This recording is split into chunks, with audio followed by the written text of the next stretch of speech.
And we are back, everybody. Dr. Enolia Harris Pedro, welcome to Awakening Aphrodite podcast. Thank you so much for having me here. I'm so excited to be here and to have the opportunity to speak with you.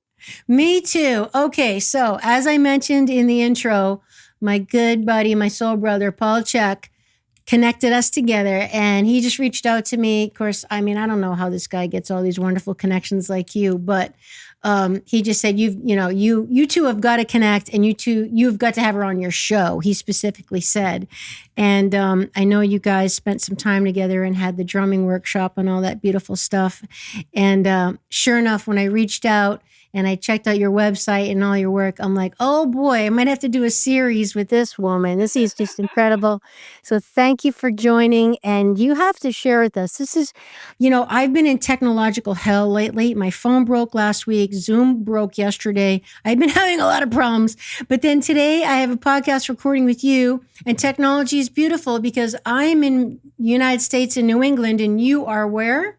Angola, Africa. And you're in Africa. So see, everybody, we have to acknowledge the good and the bad. You can't get the good without the bad that comes with it, right? So here it is like 48 hours later, and I'm thanking technology for the ability to connect and share with you. So a whole great spirit. So Enolia, we have a lot to talk about. Why don't we first start, because I don't want to miss this. Most of my audience, if you subscribe to the show, knows that I always do a ritual before we go on recording with my guest, which helps. It's just started actually, in all fairness, or all honesty, I should say. When I first started the podcast, I was such a newbie and so out of my comfort zone. I did this to calm myself down and center my energy. And I just never stopped doing it. I do it every episode with the guests. So I do a little prayer and centering ritual. And this is for the audience. So then I always invite the guest if they want to say anything, of course. And Enolia proceeded to share with us the language of light. And I was like, what was that amazing thing you just said? So I'd love for you to share with the audience what that was. So the language of light really comes through you. It's not something that is something you think up or you create. It's a remembering of your language before you were here, before you were born, in that other space. So, it's really interesting that it is a vibrational language such that your sacred geometries of vibration come through. And even though you may not understand what I'm saying directly to you in your conscious level, your unconscious, your higher self understands exactly what I said. Well, I know it felt really At a vibrational level, correct? Yeah, it did. Yeah. Like I felt it, like I was like, whoa, wow. So is that the same as speaking in tongues? It is not, because it is not a doctrine. It is not something that comes from a doctrine. It is something that anyone is capable of doing, and it comes through you, not from you. And that's the difference. Speaking in tongues, and I don't really know, but I know that that's very church based. I know that you're in your doctrine and you're in your belief system in your doctrine, and then you reach a certain level and something comes out, and et cetera, et cetera. And, excuse me, because I don't know, but I know that that's not where this stems from. Cool. Oh, for me, I actually was initiated by a elder who actually put her hand on my heart and spoke this language. And my heart expanded. And you know that these are those feelings in the vertical versus, I call the horizontal. In the medicine world, the horizontal will be the human living. Yep. You touch, taste, smell, fear, or hear, right? See, taste, touch, the five senses. And then on the vertical is that space where we go when we pray. The vertical is that space when we go when we're close to Creator. The vertical is, all of that, which is the unseen realm. And so it comes from the vertical, and it comes through from the vertical. And when she initiated me, that expansion took place in that vertical. It was like my whole world was filled. And, I found myself later then speaking the language of light. And to me, knowingly, I know that when I speak, it is pure love. It is pure love. And the intention behind it is always that plus pure love. So to me, it's very free flowing. There's no doctrine engaged in it. It is J.J. Hertek says that it is light codes. Yes, It's I've the heard pure that. essence Yep. of light codes that comes through you.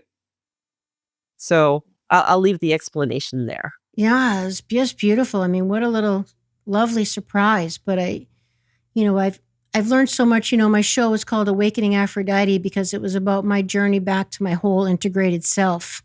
And my audience knows this, but I always was a feminine woman, but I lived more like a masculine energy. I was very much a father's daughter and all those great things about the masculine, ambitious and get it done and discipline and structure and order and goals and logic and all that stuff, analyzing. I mean, those are all great, but totally unbalanced. So when I really dialed back in my feminine capabilities is when I really developed the ability to feel more, and just my senses got really just amplified and just turned back on. So I'm just so grateful that all this journey that I've been on, because if I had interviewed you, let's see, would it be about 6 years now when it all kind of really, it started about 2 years before the pandemic hit. And so about 2018 was when I kind of hit the wall and knew I had to, that's when I hired Paul, one of my good friends, as a mentor, even though I'd known him for three decades professionally, because I basically had a midlife crisis because I just couldn't keep it going anymore. I was so out of balance. But that's what started my journey back home to my whole integrated self. But so if you had come on my show prior to 2018 when that happened, I wouldn't have had that visceral reaction to your speaking the language of light like you did. It would have been more, it's like you're living in your head more. It's like you're totally disconnected from all Everything. and all these other capabilities and subtle nuances and just life, like all these things that you're just not. And that's why I started the show, Awakening Aphrodite, awakening that feminine, because I know there's so many women in the American culture, I don't know about Africa, but that are like that as well. Well, you're preaching to the choir. Yeah. Really? That your journey is easily my journey. Easily my journey. Absolutely. Because I started out, corporate. I started out, ambitious corporate, gonna climb the corporate ladder, I spent 20 years designing computer networks for a living. I get it. Yeah. Wow. Boy, did you get it. I absolutely get it. And the masculine side played the role and led in every way. And I had to discover and find my feminine self also. And it's amazing that there are many roads to get to the same thing, isn't there? Yes. Okay, so tell us about your incredible journey, the story from New York to Africa. I mean, wow. I envision like Candyland, that game, if anybody can envision like that swirly path all around, the board game. Like your life is just incredible. So tell us about how you got that journey back to your Aphrodite. So it's interesting because when you talked about New York and I'm like, "Oh yeah, I'm from New York." I'm not just from New York. Like I'm from New York City, Queens, typical New Yorker. Everything is quick, fast, and in a hurry. And if you can't do it well, get out of my way, you know? Yeah. And born and raised and just love the city, love doing city things. I was not any the least bit interested in outside of my world of the city. And then my sister went to Juilliard, so then I hung out with actors and those who are aspiring and coming to New York City to make it, because she majored in voice and minored in acting and dancing and did Broadway and this, that, and the other. So I mean, I really loved being embedded in the city.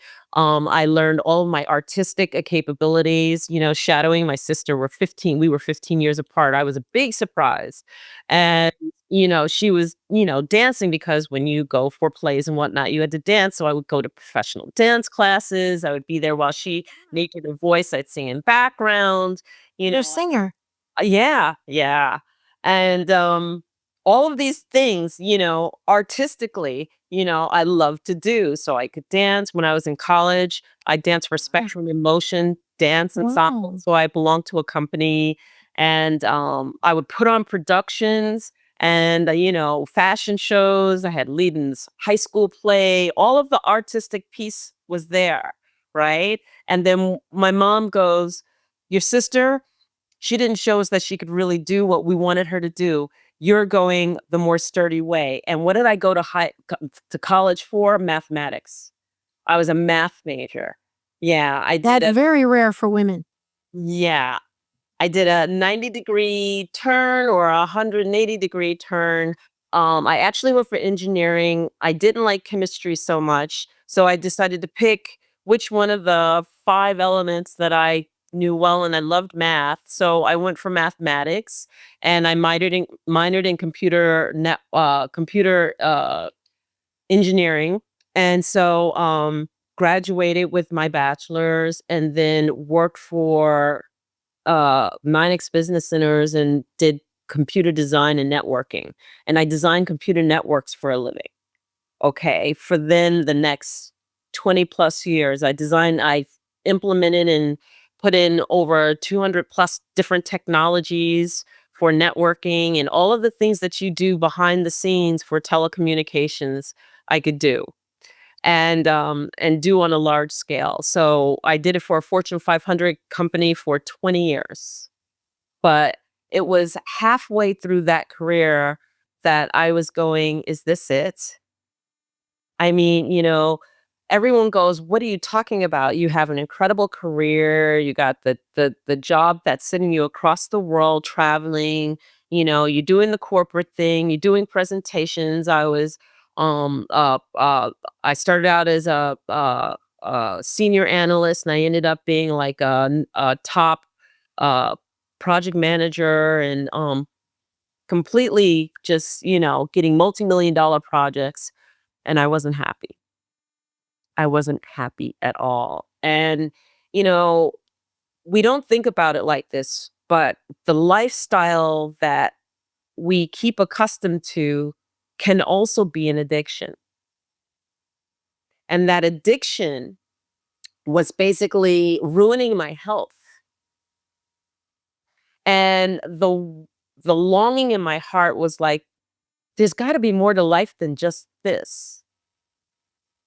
I got married at 21 years old. So, I started having children at 30 years old. Okay. And so I have 2 beautiful boys. Um, and it was about, I don't know, in my 40s when it started hitting me really hard, and I was like, there's got to be more to life than this. I need, what are my traditions? That's when I started really looking internally to my family. Where are my traditions from my culture, from my heritage? What is it that I do? Where are my rites of passage? It was just like this longing in my heart that basically said, there's got to be more to this. And so I started searching, and nothing was coming to fruition. Nothing. And it was like, I want to learn more about my African heritage. Here I am, I'm African American. What is that? And I started doing some digging, and that stopped real short because there are no records kept. There are no records kept. When you come over, your ancestry comes over slave ships, and then you can track back only to a certain degree, and then boom, it's zero, nothing. So in that respect, I had done a DNA test, and I knew that I had a percentage of Native. And so I knew I was percentage of Cherokee. And I did find out that my great grandfather married a full-blooded Cherokee woman, and that's actually the only place I could find my name at the beginning was in the Cherokee language. There was a chief Enola, and it meant black Name. fox. Yeah, Write your name. yeah. It meant black fox. And that, the native language always takes things literally, right? Love that. Black fox. Yeah. And then later I found out that my name in other realms meant the keeper of light, the holder of light.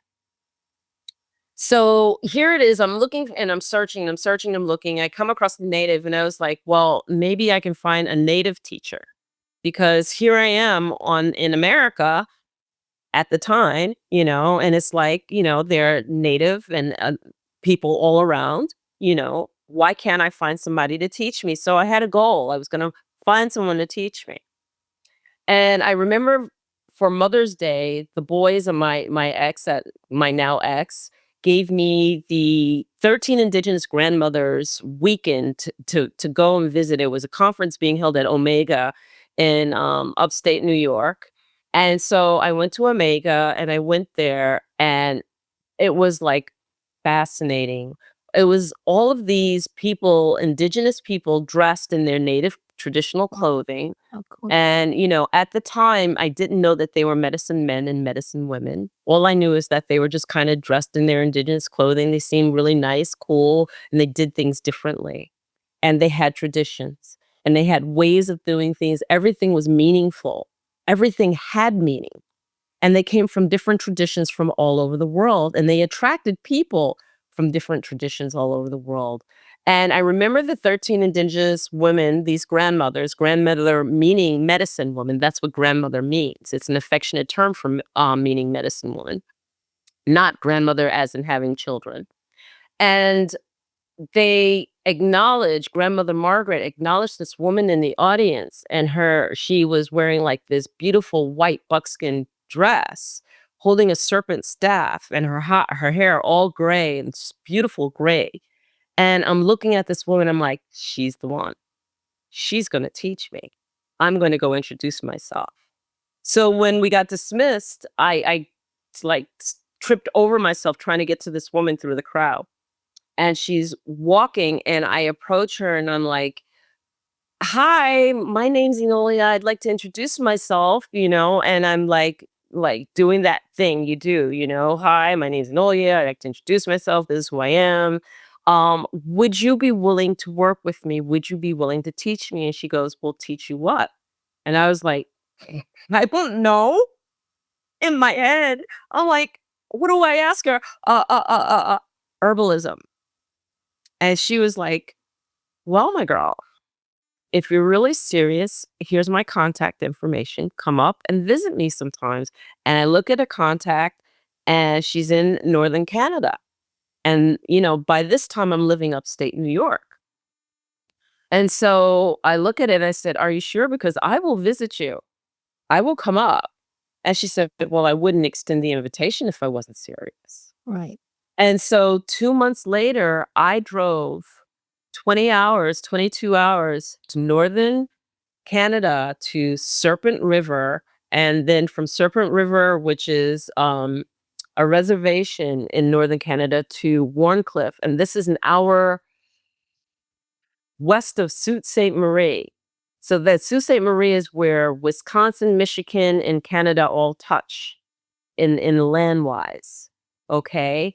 And, I was 100 miles shy in Canada of where there was no more roads to the north, to the Arctic. I mean, that's how north I was, and never been up this way. No more. And it's exactly. You're like, holy cow.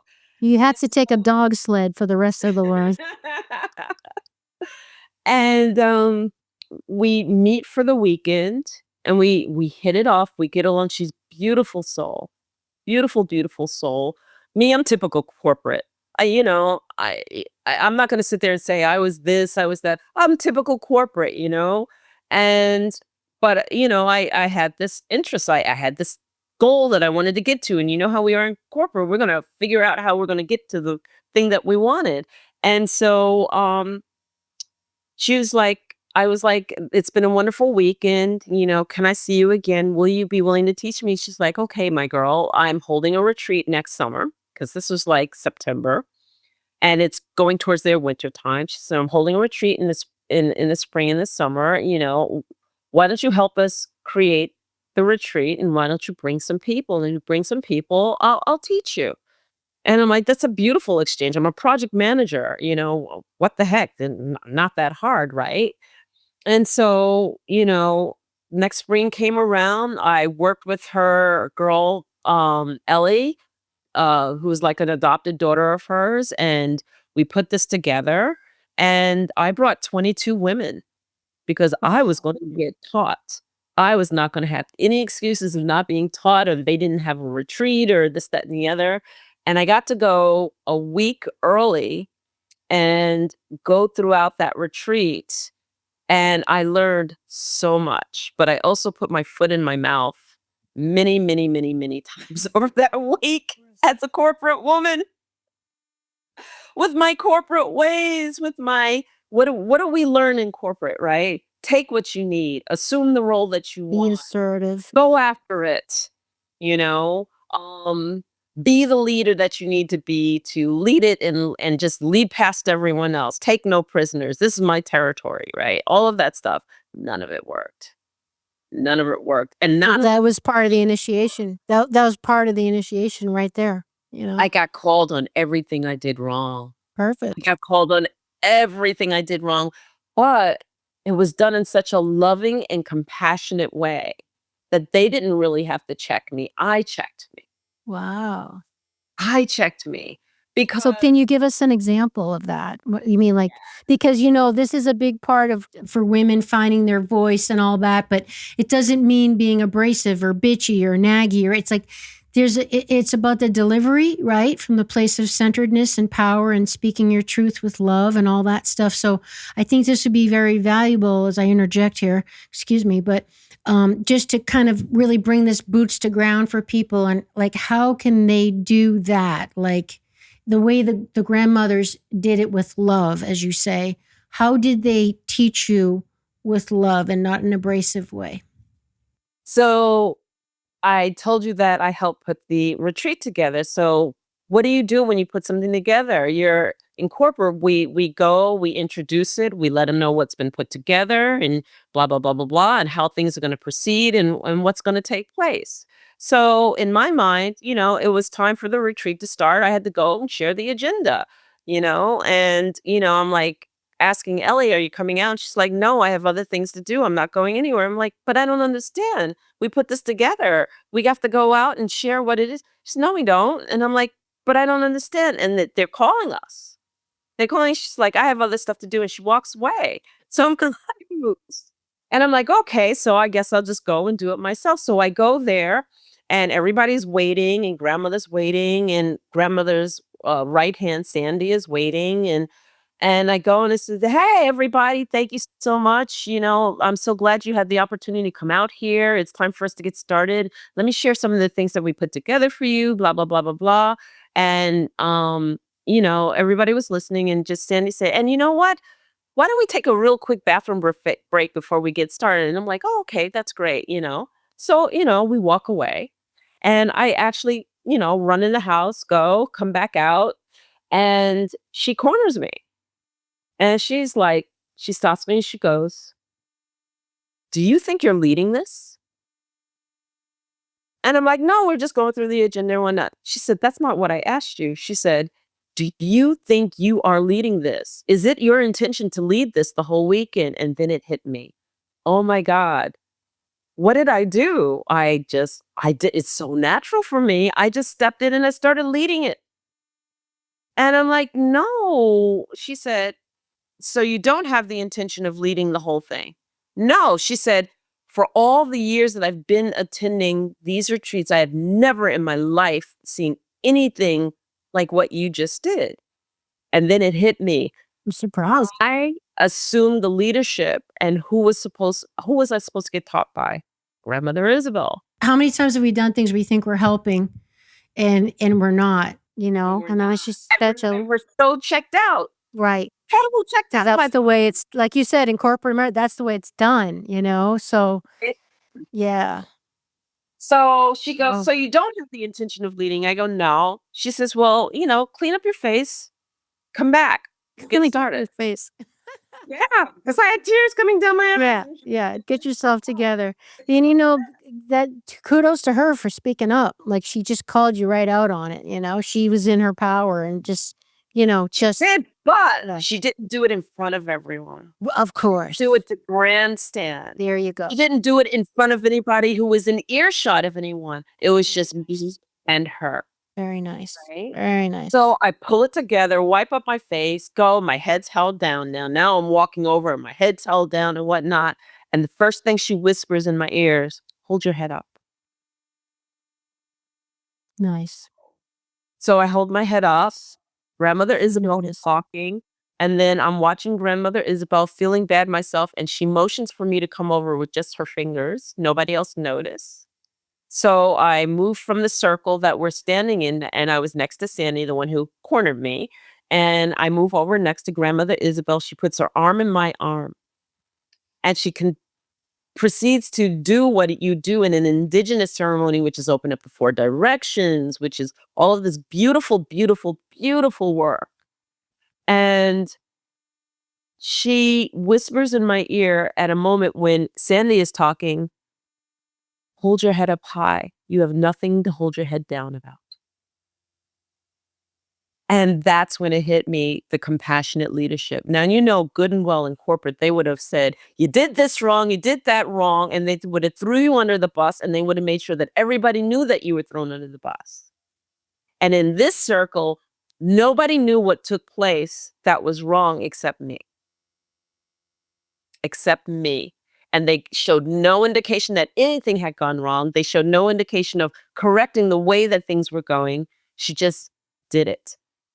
As if nothing happened, like not a beat was missed. We came from the bathroom, and then this was the next progressive step that went. And that's when I realized that compassionate leadership, she led that without hesitation, but she didn't have to step on me, belittle me, demean me in order to assume her leadership. All she did was ask me a simple question through someone else. Was it your intention to lead? And when I said no, that's all she needed. So it was like she addressed it, accepted it, and let it go. She moved on. She didn't hold on to it like, that Enolia, I'm gonna have to keep an eye on that one because she did this thing when we started the workshop. And, that was it. It was done. She put it down and moved on. Yep. It was already gone, and I was holding on. It was already gone. Yeah, and you were holding, right. That's what we do, right? Yeah. Mm-hmm. So we did. So that was one of many. Yeah. Many. I bet. Yeah. The taking of what we want or doing things the way we want and then being called on it. I remember my dear, dear friend whom I love. Her name is Louise, and she's beautiful, big Métis woman. And when I say big, she's big bone. She's just beautiful, tall. You don't want to mess with this beautiful woman. She was like strong, and she was probably 3 times me.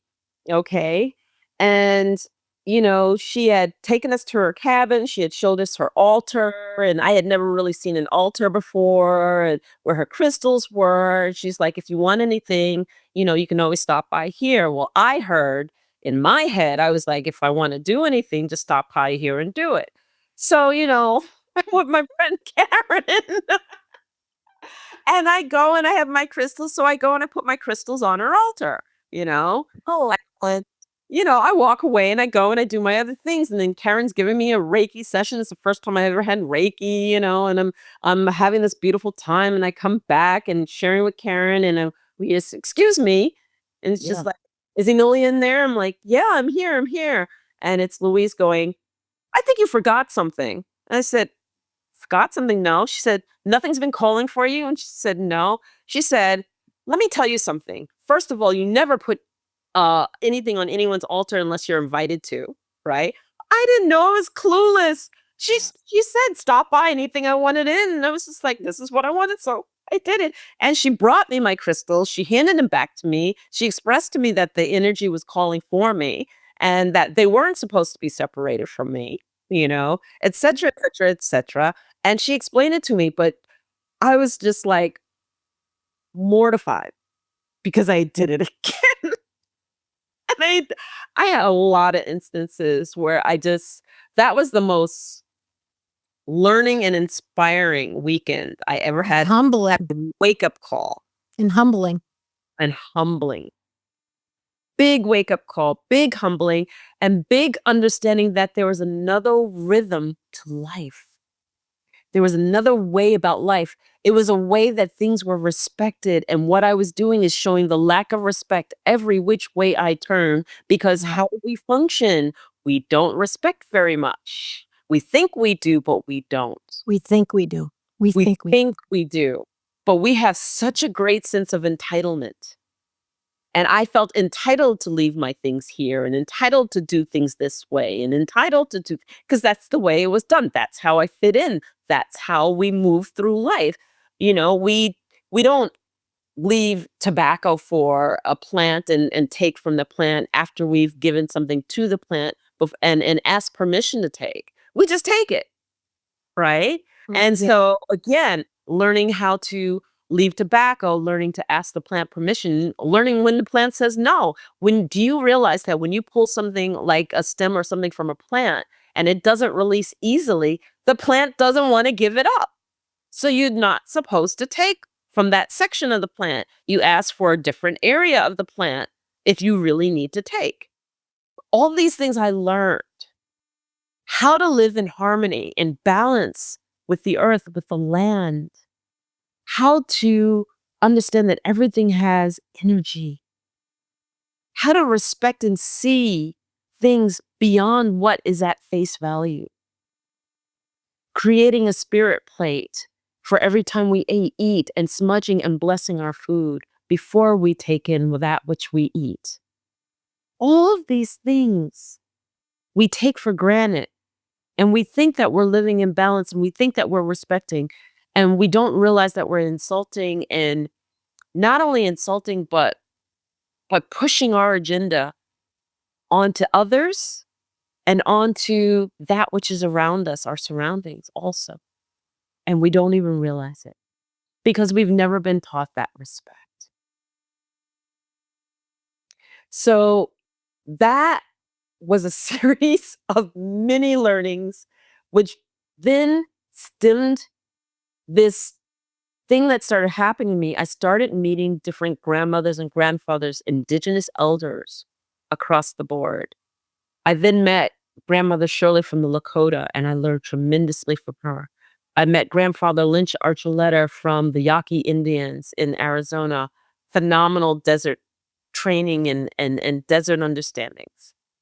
And I then met grandmother Maria Resburu, and she is there in California. And then I met and went to the Waitaha and learned from Chief Tupurahau and the grandmothers and the elders there. I went to South America. I learned from grandmother Luz Clara from the Mapuche. I learned from Marcela Lobos and Alberto Vialdo, Four Winds Society.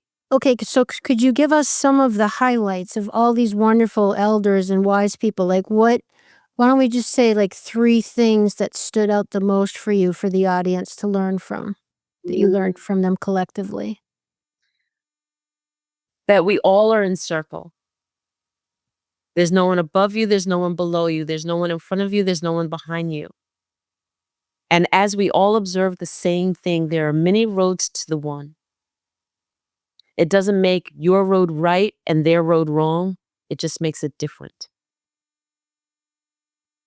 So that was the first thing. The second thing is, no matter how much you think you know, you don't know. So you sit back, you listen, you be quiet, and you learn, even if it's information being repeated, because there might be just that little something that you don't know. So I always learn to keep my mouth shut, to listen, and be the observer. And then I think the third major thing is that we do not have to subscribe to pieces of paper. Pieces of paper do not depict and define your knowledge.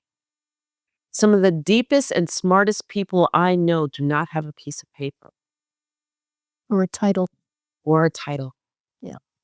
So we use titles to identify bodies of knowledge. We use pieces of paper to give a sense of better understanding. But the bottom line is that if you are capable of reading and opening a book, if you are capable of meditating, those are the two ways that knowledge comes in. What else do you need? All of the other stuff is superfluous. Yeah. Just being aware and being in your body as the vehicle, as the channel to receive the information, you know? And wisdom does come that way. Yeah. And all your great masters will tell you so. Because if you read about Einstein, if you read about Pythagoras, if you read about Walter Russell, if you read about Edmund Husserl, if you read about any of these things, any of these people, they all meditated. They all gleaned their wisdom from and through meditation from a higher plane. Pythagoras more guarded. That's why he created the Pythagoreans in the society to guard that which he understood and knew. But when you read these people and when you learn that level by which they gleaned knowledge, the way they spoke grammatically, you know that it was a higher knowledge, a higher base. And I'd love for you to just clarify when we're saying meditation, I like to tell people now, because you know, there's kind of like two camps, the people who meditate and the people who don't or can't, right? So in my regard, I think of meditation, it's more of it's your mind awareness. So like when I'm in nature gardening or watering plants and talking to plants or whatever I'm doing, to me, Enolia, that's meditation to me, because my awareness, my embodiment is connected, my intention. I don't meditate traditionally like in a class on a bolster, you know, quiet with other people. So can you clarify, and again, this is for the audience, like when you say they all found that information through meditation, you know, it's not necessarily what in the West we think of as a meditation class, you know? Well, let me step back. Why do you read? We read to glean information. To learn, yep. And to learn, right? However, really, why do you read? You read what you're passionate about to lay out a blueprint of that which you want to learn about in depth. Yep. And so we do it on the backs of those who came before us. So if I'm into mathematics and I read all of the mathematics and all I think about is math, then what I've done is I've laid, by reading all of the previous mathematicians, the blueprint by which I want to glean the information that I'm looking for. If I am doing a walking meditation and that walking meditation gives me joy and brings me into that stillness within through that walking, then that's how I choose to allow information to come to me. Yeah. A lot of people think that meditation is about pushing out and going to connect. I'm going to push this information. I'm going to connect with this higher self, and I'm going to push to get to this place, you know, that everybody says is wonderful, but it's not. Meditation is about being still and preoccupying the mind so that you can allow information to flow in, that you can glean what needs to be gleaned coming to you, not from you. Yeah, for sure. I agree. And there's the feminine right there, because that's the receiving to balance the masculine of the energy out. It's, you know, we don't, in the West particularly, we don't have a respect, a value, a reverence, an opportunity to receive guidance, to receive replenishment, to receive nourishing. You know, it's all go, go, go, do, do, do. You know, so that's beautiful. Yeah. It's beautiful. Creating space to receive. Say meditation, it's how we choose to preoccupy the busy mind to sit still and be still to receive. Yeah. And to just to be still, in that you're in touch with inside of yourself. You're That's what I mean by still. yeah. You're not checked out, you know, right. like you're. But if I'm gardening, I'm being still within, because the preoccupation of the mind is the gardening activity. But the stillness is the fact that I can run through my whole day while I'm gardening, and I can think about all of the things that took place that day, and that my mind is so distracted that those things couldn't flow through me. Interesting. Yeah. I know for me, like I've learned a lot about how to receive. And, you're making me think of, every morning I do my prayers, and I have this most beautiful plant. I wish you could see it. It's right over there in the window outside my office. And, it's really, I've learned so much about plants and gardening and all since I moved into this property. And I don't know how much you know about it, but, I never realized that plants flower. Everything has a season and a cycle and all that. We all know that. But I didn't realize how short the flowering period of a plant is. It's like it lives, 11 months and 3 weeks of a year not flowered. And then all of a sudden for like 5-6 days, it'll flower the most gorgeous flowers in its bloom. And I have this beautiful plant right outside my office. And I've been talking to it because I'm a beginner gardener and I'm not confident in my skills, but I know I should prune it because I've learned, just like us cutting our hair, you cut off the split ends and it grows back stronger. So I know I'm supposed to prune this plant to help it because it's struggling. It's kind of half dead, half not dead. And again, when it flowers, it is just so breathtakingly lovely and it smells so good. So I've been talking to it, Enolia, because I'm trying to hear what it's telling me on how to prune it. I'm afraid to prune it. I don't want to hurt it, and I'm not confident in my skills. So I'm asking it what to do. And you hit the nail on the head earlier in the show, and you said, they do tell us by, because I held one branch just this morning, and I was like, okay, this looks dead to me. This looks like a dead branch, okay? I mean, I wasn't born yesterday. It looks dead. There's no leaves on it. There's none. But I tried to see if it had any pliability, any kind of moisture running through it, any of that stuff. So I just asked it, and I was like, is this one you want me to prune off? And, it's very hard for us non-shaman, unlike you, to just stop all the logical, what you think the answer would be, and really empty the bone and receive. And I love Paul Chek's analogy. He says he turns into what he calls a big ear, E-A-R. He turns into a big ear. He just empties himself and listens. And so I've come a long way in that. But I just would love for your expertise for the rest of us in communing, in connecting in receiving, in downloading, in respecting nature.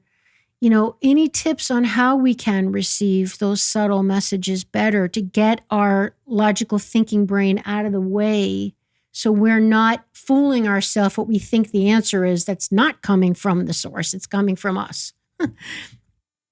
So first of all, you have to learn how to trust yourself. You have to trust the fact that it's coming from you or coming from the source. You have to trust yourself.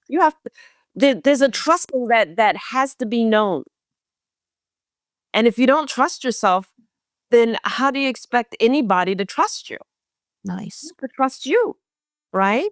So what is that exercise? I love Grandfather Lynch Archuleta because he gave me trusting exercises. And this is something anyone can do. Okay. Put an object in the middle of your floor. All right. Then put a blindfold on. Step away from the object, about 4 feet, 5 feet. It'd be great if you had somebody else there, but if you don't, it's okay. You put a blindfold on, find the object. Trust yourself to find the object. That's how you learn how to trust yourself, because your instincts have to go in. You're outside and you're in the field. If you're in a safe space, put an object there or pick a tree. Stand 5 or 6 feet away from the tree. Turn around 3 times. Go find that tree. That's the trick. Turn around 3 times. Yep. That's the trick. I didn't say turn around 3 times. Turn around 3 times. That's the trick. Yeah. Turn around 3 times. Yeah. These are all trust exercise. Perfect. I love it. It's so powerful. You know, it's Trust yourself instinctually with that, you're gonna trust yourself instinctually with everything else. You know. that's powerful. And I love it. As always, Enolia, these things are simple. They're not complicated. They don't require money. They don't require gadgets or biohacking or any kind of anything. They're simple, but they work and they're effective. And everybody can do that. Very, very powerful. Wow, that's wonderful. All right. So, there's so many places. I'm so glad you agreed to come back for a part 2 because we're never going to get to everything. But let's talk about on the trusting yourself, trusting Great Spirit, because I would love for you to share with the audience your experience on the Walkabout where you walked 100 miles. And you've mentioned that it taught you about surrender and learning how to let go of having a plan, which us in the West love to do. We all have plans. And here we go again, that masculine feminine, right? The plan versus the surrender and trust is the feminine. And instead, you learn to be open to the mystery, the journey, the lesson, and the gift. So tell us about your safari experience and surrendering and how you learned to let go of your plan. So what you're referring to is that I went to Kenya and I walked 100 miles um parallel to the East and West Savo River. And I was led by the Maasai, and I was there with 6 other people, but it was a pilgrimage for me. And the 6 other people were kind, they were friends, but it was a way that I could kind of stay off to myself and engage friends, friends that I had just met, but really still have that private time and not feel like I was insulting anyone. So it was really, really beautiful. And actually I went with um Deva Pramal. I was with Deva Pramal when I That's went. nuts. We did a lot of singing together. Um, so it was wonderful because we would get up at 8 in the morning and well, let me back up. We met in not Cairo, excuse me, Nairobi in Kenya. And we took a small jet plane to Kilimanjaro, at the base of Kilimanjaro. Okay. And the Kilagunji was the name of the actual location that we actually started off in. And they kind of put us in a car and took us to the campsite. And the campsite was like a moving motel or hotel, right? We would leave early in the morning. They unpack everything in the camp, pick it up, move it 10 miles further, reestablish everything in the camp. And when we get there, we'd be able to take hot showers, eat our food. Everything was all ready for us. And we'd average 10 miles a day for 10 days. And if you didn't want to walk that day, you could just go with the people who were camping and just drive up with them. So there was a couple of goals for me. One was to actually do the walking of the whole journey. I didn't want to get in the car and just drive forward, with the rest of the people who were breaking down our camp. And it was a self-discovery. It was a health check. It was a series of different things. Prior to the journey, I had this nodule in my neck the size of a golf ball.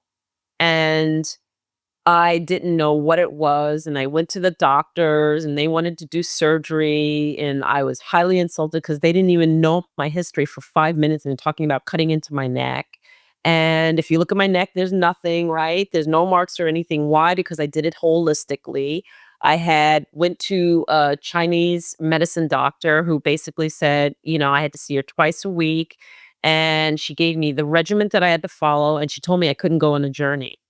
And I was like, "Oh, yes, I'm going." And she's like, "Oh, no, you're not." And I'm like, "Oh, yes, I am." She's like, "You don't know how serious this is." I said, "I do know how serious this is. I'm going." And I strengthened my kidneys and adrenals. I ate. There had to be real food in my food. I had to do a full core discipline to get on that journey. Well, what was your neck? Was it a tumor? Like, what was it in your neck? It was my lymphatic system was Oh, inflamed and shutting down swelling lymph the whole nodes. left Okay. side of my body. And I was in pain on the left side. And the whole left side was inflamed, and the neck was the first to show the inflammation. And so all of this took place, and I made a deal with her. If she would help me get to where I needed to be, if she felt I couldn't go in this walk, I wouldn't go. And a month before I was supposed to go, I asked her if I could go, and she sat me down and she said, "You know, if anybody else had told me that they could do this, I called them a liar." She said, "But you are like 85% going the walk. Come back, finish it up."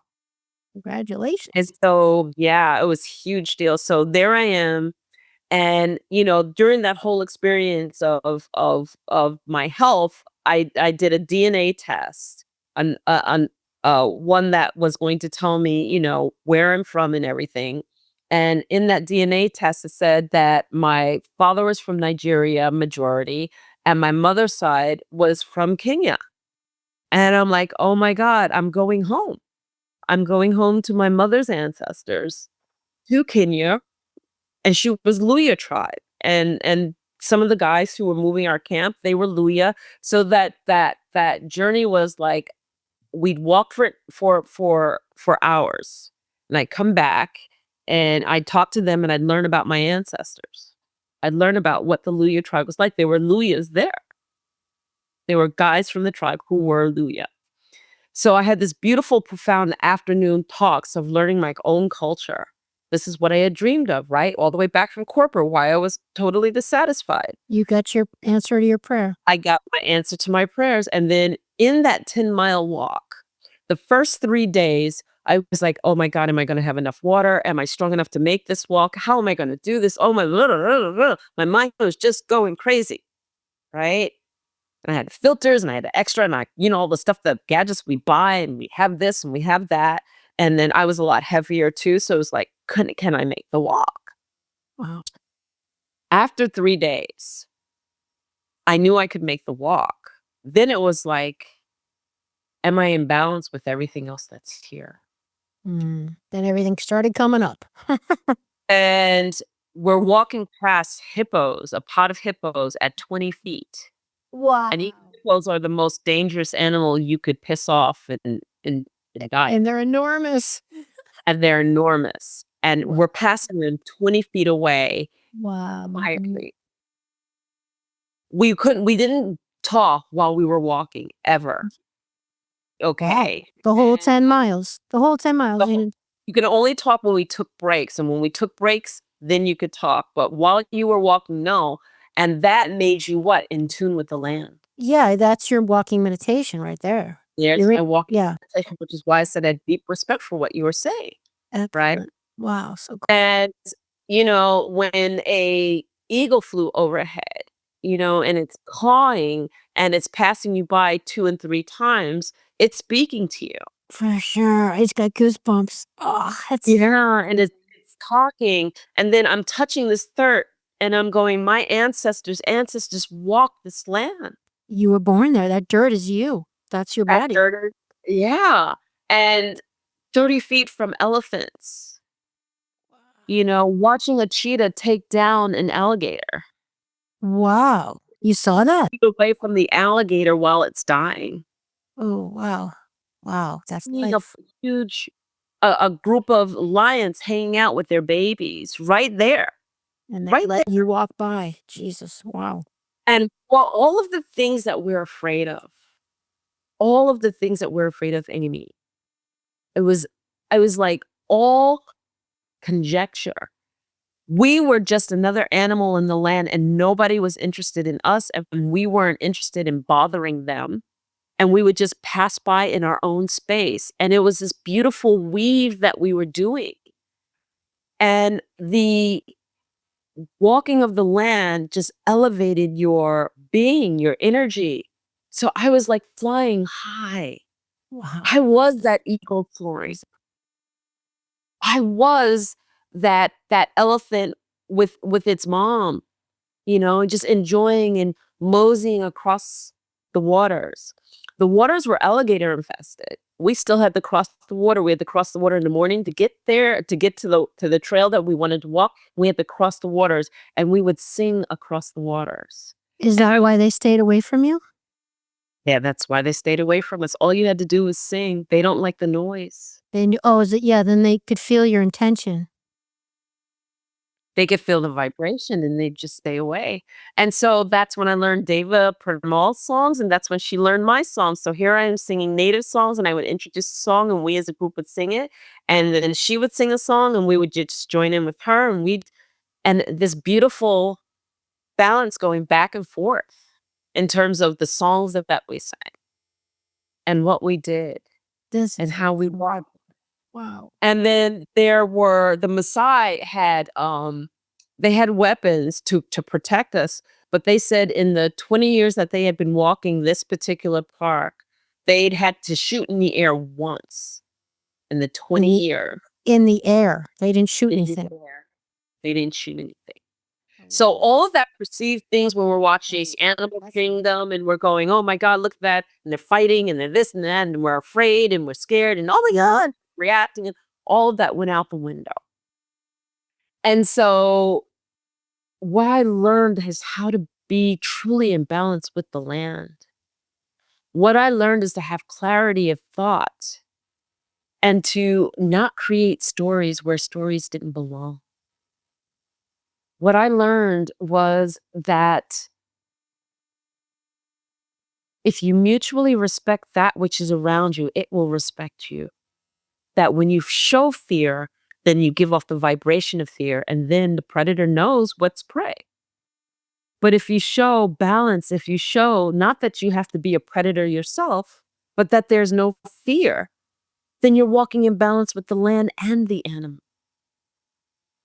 That if you just stood and watched an animal, that it senses you and there's a connection that's made.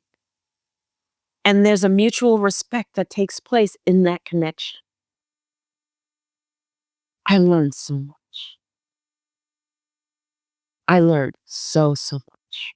I mean, we're learning so much listening to you. And you know what I hear you saying too is like what came to mind for me is like as humans, not you, but it's like we would learn in that situation, like we're not that important. It's like you are part of all of this.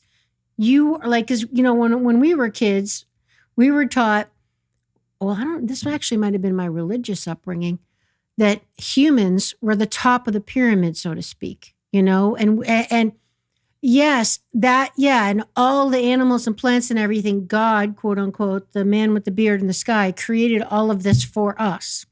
And I'm not trying to make any kind of religious statement or anything. I don't want to even go there, but I'm just saying, like, we were taught it was for us, so we're the top. But what I'm hearing you say is kind of like the Kumbaya Lion King moment of, you know, we're all one, a circle of life. It's like, I see you walking, you know, with all the animals, and, you know, some are sleeping under the tree and some are getting a drink in the brook, and, you know, but you're just passing through, and they get up, and the antlers, the antelope stop eating the grass for a minute. They look up and notice you, and then they go back down eating because you just keep. I just envision your place. That's what it is. Or the herd would just shift over a little bit to give us the space. Yeah. And then we're not bothering them. They're not bothering us. Yeah. Nobody cares. And isn't that the way? Isn't that the way the cycle of life is supposed to be? It's the mutual respect, and we all have a place. And we can learn from that. Yeah. We can learn from that. Because as soon as we see an animal, we're like, okay, you're invading my territory. Like we own something. And then we have to move them away. And then that gives us justification for an act of aggression. And then we wonder.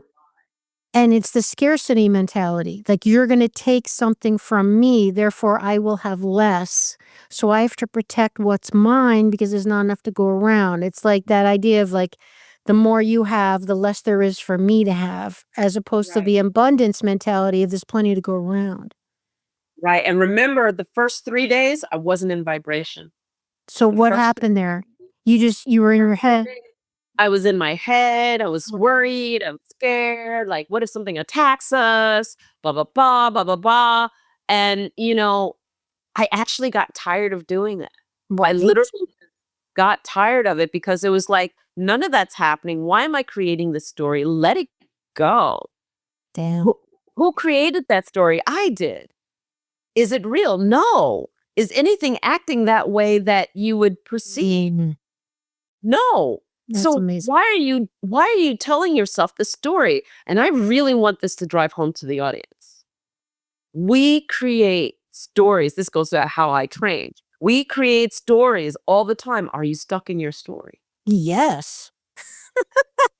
I would say almost all of us are, whether we like it or not. Create the story, and then if you just step back, one of the first things that you learned in letting go of the story is let the story unveil itself and then navigate past it.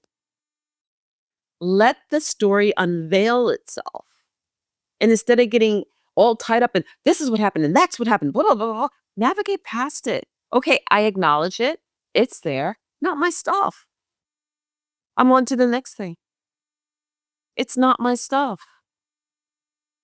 It's nothing that I need to act on. It's nothing that I need to attach to. It's nothing I need to give away my power to or take my power back from. So if it's none of those things, why do I need to acknowledge and keep this story? Move past it. I love that. I love that. All right, now I got to ask you a very practical, kind of silly question, but I have to because, first of all, if you ever go on a safari again, you better call me because I definitely want to go with you. I got to get that out there so I don't forget. But here's my big concern. I am like ridiculously allergic to bug bites, and bugs find me everywhere. So the first thing I think of if I'm in Africa and I'm envisioning walking with you and we're in our head, I'm gonna run out of water, my feet hurt, that lion's gonna attack me, all this crazy stuff the first 3 days, right? And I'm thinking I'm probably gonna be just completely eaten alive by bugs as I walk. So is that something that you had to address or handle, or what do you think about that? I mean, is that an energetic thing where I'm attracting bugs? I mean, what's happening there? Okay, so I'm going to tell you two times. That was a time, and then a time when I did a vision quest when I had to be up in the Appalachian Mountains, and the mosquitoes were going to have a field day on me. Exactly. Number one, I learned that you could eat a lot of garlic and drink a lot of something else. I forgot what it is now, and then that comes through your pores, which makes you less attractive to the insects. I have heard the garlic thing, yeah. The garlic and then there was the lemon and something else that is a combination together that you use Yep. as the mosquito repellent. And so between the things that I had eaten and the natural repellent that I used, I don't remember ever dealing with insects as an issue. Good to know. It might be lemon eucalyptus. I have that. Yes. It's an essential oil that yes, because I researched it. I don't want any chemicals sprayed on myself, obviously, but I literally get welts. I mean, I'm super allergic to mosquitoes, all that stuff. Like for some reason, And I happen to be allergic to grass. How can you be allergic? Wow. Yeah. So if I roll around in grass, I have to take a shower before the day's in. Otherwise, I just break out. And you were okay in Africa? I was fine. That's crazy. I was fine.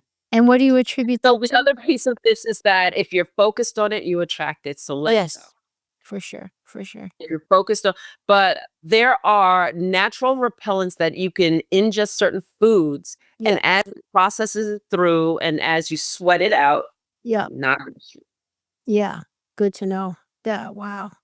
So just to close this chapter then, and I can't believe how time is going by, but as far as the safari and final thoughts on the surrender element of it, because you went in with the the surrendering didn't happen at the safari. The surrendering happened after the safari, because what I did is I got back on Monday to my corporate office. I gave my notice and I was done by Friday. I couldn't stand it being in a corporate office anymore. How do you go back after that? Changed my life. How could I go back to that life after being and walking for 10 days in Africa, on the motherland, with the animals, in balance, loving everything that I woke up to, loving everything that I went to sleep with, sunsets, sunrises, stories of my ancestors. And I'm going to go back to what? To like the box and the cement and the the phones and I couldn't do it anymore. High heels. I left. I left. That's powerful. And then that's when the journey really began. And that, okay, now how many years ago was that? Oh my gosh. It was about 12 or 13 years ago. Oh, gee whiz. Now, do you keep in touch with the original grandmother and all the other wise Oh, women? absolutely. Original grandmother is the one who initiated me as a grandmother. But you're in touch with her now? Yes, I am. Where is she? She is in northern Canada Okay. at Serpent River. Okay. Just Okay. Yeah. Okay. And now, are you living in Africa, or are you just there for a while? Like, have you I'm relocated? living in Africa. I've been living here now for 4 years. I've been Okay. living over the past 8 years. And yeah, I have temporary residency. Like I'm living here. And what made you choose there? Because I know you've been in Tennessee and Florida and California. You've been all over New York. But everywhere that I went, I was called. I didn't come here because I wasn't called. I came here because I was called. Okay, tell us about that, being called. What that feels like. What does that look like? Well, it's even starting off with the first time I ever put step foot on the African continent was Kenya and that walk, right? I do my DNA test and I'm from Kenya. A part of my ancestry's from Kenya. How does that happen? How is it that I'm going to Africa, I decide to do a DNA test, and then I find out in the DNA test, I'm from the land that I'm about to visit for the very first time? No, if that's not synchrodestiny, I don't know what is. And so the ancestors, I felt like the ancestors called me home.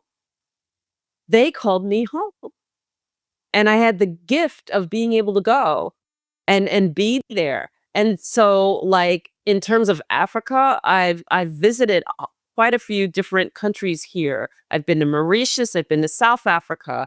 And these are all studies. At South Africa, I studied with the Sangomas. I did some shamanic work in Mauritius, holding workshops and everything. Namibia, I lived for a little while in Namibia. I lived 6 months in Namibia. I'm living here in Angola. I've visited and I'm leading a group out to Egypt. So I'm leading a group to Egypt. Egypt is calling me. And right now we have a small group going. A matter of fact, I have one more month and the group closes if anyone's interested. But When are you going? When are you going? we're going September 30th to October 10th for 10 days. And we're going to start off in Cairo and visit around there. And then go from Cairo, we'll go to Giza. We'll visit the pyramids. We'll actually get a chance to go into the King's Chamber. And then from there, we'll fly over to Aswan and we'll pick up a cruise and we'll go up the Nile and we'll see the Temple of Isis, the Hathors and everything. We'll go up to Luxor. We'll stay a night in Luxor. We'll see the Bent Pyramid. We'll see the Temple of Luxor. And we'll go from there and we'll fly back to Cairo and finish up in Cairo and then head home. That sounds incredible. Well, this show will probably, I'm really hoping everybody will hear this before September. So if they want to grab that last spot, I'm sure it might be actually airing in August, end of August, but 2025. But we'll do our best to get it up. But this has been incredible. I hate to cut this, but at least you agreed. I mean, we haven't got to any of the wombology, the indigenous studies. I mean, the women's ways. I mean, your 7 principles of self-mastery. I want to talk to you about the fairy world, your experience there, what you mean by standing in your power, being non-reactive, more self-possessed. These are all things that are coming up, everybody, in part 2, because she's so graciously agreed to come back. And thank goodness you did. And I had a feeling this was going to happen. I had a feeling, who knows, you might be like the all-time record guest on the show with like 3 or 4 appearances at this rate. And I'm going to keep you busy. But, Brother Paul was right. We have a lot to connect on. And I do really mean it. If you go on another safari, you better call me because I think I really do. You and I can talk and we can actually engage something like that and just get a small group and do it. because I have a very good friend, Amelia Kincaid, who goes all the time. She's a world-class animal communicator. She was a guest on the show, and she became a colleague and then a friend. She's actually stayed at my house, and she goes on a safari every year to help save animals and help people connect with the animals. And I entertained going with her as well, but for some reason I feel more called. I don't know, something. And we can talk about animal communication because I've Yeah. had some Okay. encounters. I actually The want list. on so and maybe I'll we could tee it up. Um, but I had a communication with a zebra one time just coming and literally kissing my face and just like right there, A right wild zebra? zebra. And That's then nuts. also I had horse come down on all fours, just lay down. And I laid down with that horse and we just had this connection. I've had some strange encounters where I just surrender to it. I'm not sitting here saying I'm this animal communicator and blah blah blah blah blah, but there's a moment in time when that heart to heart connection, when we feel it with people, we can feel it with animals. I think it's easier with animals. It's easier with animals, I think. And it was a wild zebra, and he was my boyfriend at the time, now my husband, caught it on film, and it was petrified for me, and I'm just like, calm down, everything's fine." And we just That's so awesome. I love it. Okay, I've added that to the list for subjects for when you return. So everybody, make sure you subscribe. You don't miss when Dr. Enolia comes back on the show. This is amazing. Wow, I'm so sorry we're out of time, but I'm looking forward to already reconnecting, and I'm going to email you by the end of day, hopefully locking in another date. Hopefully soon. And thank you for agreeing. But before we let you go, please share any final thoughts and then where people can find you. okay. So my final thought would be this: dream a beautiful dream or you will be dreamt. And what I mean by that is that if you don't hold a vision for yourself, that life becomes a walk to that vision, then you end up living your life how people perceive you to be. And that changes all the time.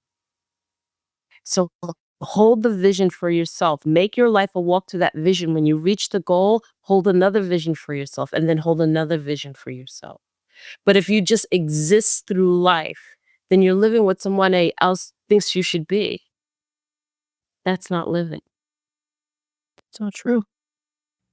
I think you just described probably about 95% of the population. The whole existing, not living thing. And I fall prey to that myself often. It's like, how do you know? Well, it feels like Groundhog Day and you just feel kind of flat and you're just kind of doing what you got to do and you're going through the motions and you're being responsible, but you lost your oomph, your mojo, your Feel your yeah. life, your joys of Yes. life, like getting up and Yes. smelling the air and going, "Thank you, God, for giving me another beautiful day to enjoy, and I'm going to live this to the fullest." But what feeds Mhm.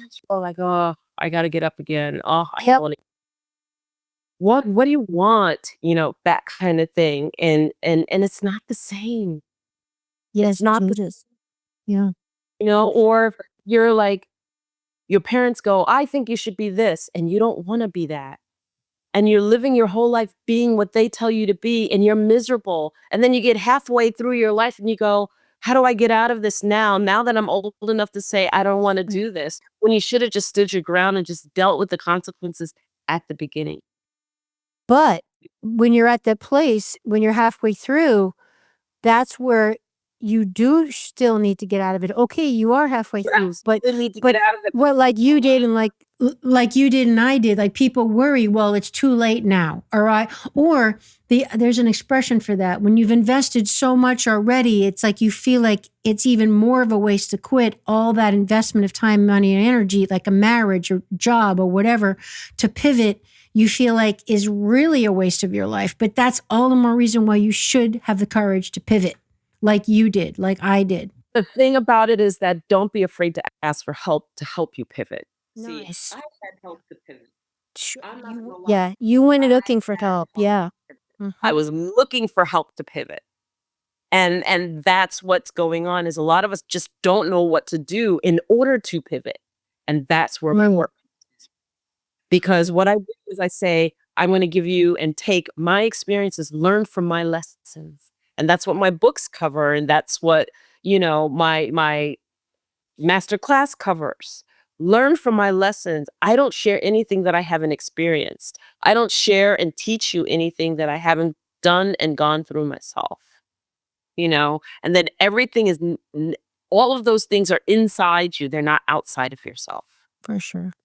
And I truly, truly understand what it's like to pivot and feel like you're 18 years old or 21 years old, learning to live on your own at 50 or 48, because you've been married your whole life and you've never been on your own your whole life. And then all of a sudden you're being let go and you're petrified, thinking, well, maybe I should have stayed in that loveless marriage, or maybe I should have just existed or dealt with the abuse, or blah, blah, blah, blah, blah, because I'm so afraid at my late 40s going out and starting like I'm a 21-year-old, never having budget because the money wasn't ever in my hand. It was always handled by a partner, or living alone for the first time because my house has always been full and I've never kept my own company. All of these things that you go through and that you have to adjust. Making friends. Like, what do I do in order to make friends, or do I just sit here in the house by myself all the time? And I went through that. I was married for 30 years when I got divorced. And I picked up from New York and I went to California and I started all over again for the first time. First time I ever had my own place, because I went from college to being married. Yeah. So that whole shift, and then taking the lessons that I learned to transition that, and going from corporate, because I let go of the job, I let go of all of it. It changed my life. For the first time, I wanted to be me, but I didn't know who me was. And I had to go on a discovery. That's so powerful. I just got goosebumps again. I love it. It's such a incredibly inspiring. Well, I can't wait. When you come back, we're going to tap into a little bit of that, because I know there's a lot of women listening right now going, that's me, damn it. Don't keep going. Don't stop the show. Well, we will readdress that part. There's so many, I can even think of some of my good friends that are just so many people that just, they're at that point where they're, I hate the expression, but for lack of another one coming to mind, the midlife thing, where you feel like, yeah, and it's like you feel stuck, but how do I pivot? And you just, all that. There's so many people in that position, and I'm excited to get into your wisdom. So how can people find you? You can find me at my website. I have a website, enolia.live, Live. Yeah. Okay. And that encompasses all of my work. And then I also have wombology.world. And if you want to be a woman that shares her voice and reign, that's where you want to take a look at my work there. And Facebook, YouTube, LinkedIn, all of them is Enolia. And you can find me. There's not that many people named Enolia. And you'll see me, I'm wearing a blue and yellow dress. You can't miss it. They're all branded properly. That's the good thing about Enolia. I love that. The black fox. I love. That's so cool. Okay. So, all right, everybody, you know what to do. Subscribe to Awakening Aphrodite so you don't miss part 2, where we go into learning from the wise women, and the 7 principles of self-mastery, and animal communication, and talking with the fairy world, receiving messages, trusting in spirit. Oh my gosh, tapping into your inner shaman. There's so many more things. And of course, we will talk about the midlife pivot. The midlife pivot. Ba, ba, ba. All right. Yeah. Thank you so much, Dr. Enolia. And thank you, everyone, for listening and watching. And you know what to do. Share the show with someone who needs it. Leave a review. And do check out her work so you're ready for part 2 when we come back at you. Okay, guys. We'll see you next time.